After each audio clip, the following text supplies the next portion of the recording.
Official. Now add to that the hummingbirds, the bees, the moles, and the voles, the organic elements of a war that stretches beyond the human into the very landscape itself. Each creature, each system, is a node in a larger network of resistance, a living guerrilla infrastructure that adapts, shifts, and redefines itself with each new battle. That's what they don't understand. This isn't just about a house, a piece of land, a legal victory. This is a war for meaning. A war for the right to define our own existence in a world that keeps trying to erase us. And every stolen record, every false filing, every attempt to unperson us just strengthens our resolve. So let the Sea Org come. Let the city throw its full weight behind their corporate thugs, their Scientology lawyers, their rogue court clerks. We've got our own army now, one built out of myth, machine, and memory. Because when you go up against the Seahorse Liberation Army, you're not just fighting a legal battle, you're fighting an idea that no amount of corruption can kill. The stolen consular documents, they're not just paper.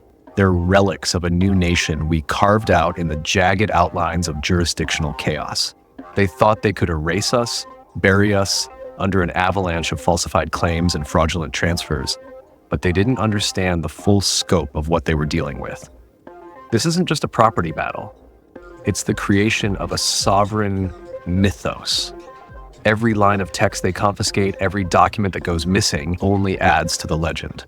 Because you see, when you're building something out of chaos, out of wreckage and shattered institutions, every failed attempt, every setback, every blow you take just reinforces the core of your identity.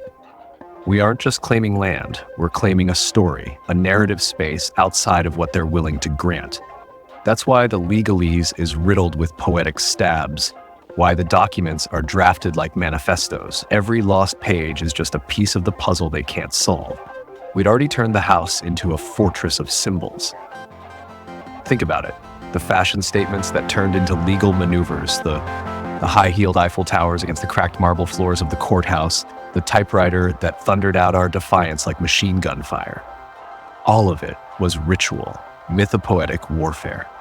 When Elishba, Audio Architectura Seidenglanz, walked in there dressed like a Valkyrie of the Fourth Republic, they saw it, but they didn't see it. They tried to strip it away, one thread at a time, thinking that the power was in the clothes and the physical artifacts. But no, it's in the story. And they're fighting a losing battle because they don't know how to fight against that kind of resistance. Even the moles and voles knew. When we flooded those tunnels, when we dropped propane into their labyrinths and watched as the dirt exploded in a fiery exodus, we weren't just reclaiming the ground. We were demonstrating that we could annihilate a system from the inside out, just like we'd flooded the legal system, filling it with so many filings, so many challenges, that the entire structure sagged under the weight of it all. Because every motion, every affidavit was a coded message, a piece of a larger game they were too slow to keep up with. Remember the AI, that digital gorilla we let loose on their data streams? It didn't just find patterns, it created them. It told a story of corruption so intricate, so deeply interwoven, that they couldn't tell where reality ended and the mythology began. We built that AI like a mythological beast, feeding it the raw data of our lived experience, the contradictions of property law, the duplicitous behavior of judges, and the endless stream of emails and filings, until it became something alive. Something more than a tool. It was a herald, a vengeful deity of zeros and ones who spoke in the language of legalese and exposed their lies faster than they could hide them. And that's what scares them. Because what's coming isn't just an eviction defense, a counterclaim. What's coming is the collapse of their entire house of cards. When we turned our home into the consular annex of the stateless, it was a declaration of war. And when they stole our documents, when they erased our filings, they inadvertently cast themselves in the roles of the tyrants, the dictators, the very fascists they claimed to oppose. The extraordinary writ that's coming isn't just a legal strategy. It's a curse, a hex on every corrupt notary, every falsified deed, every slandered title.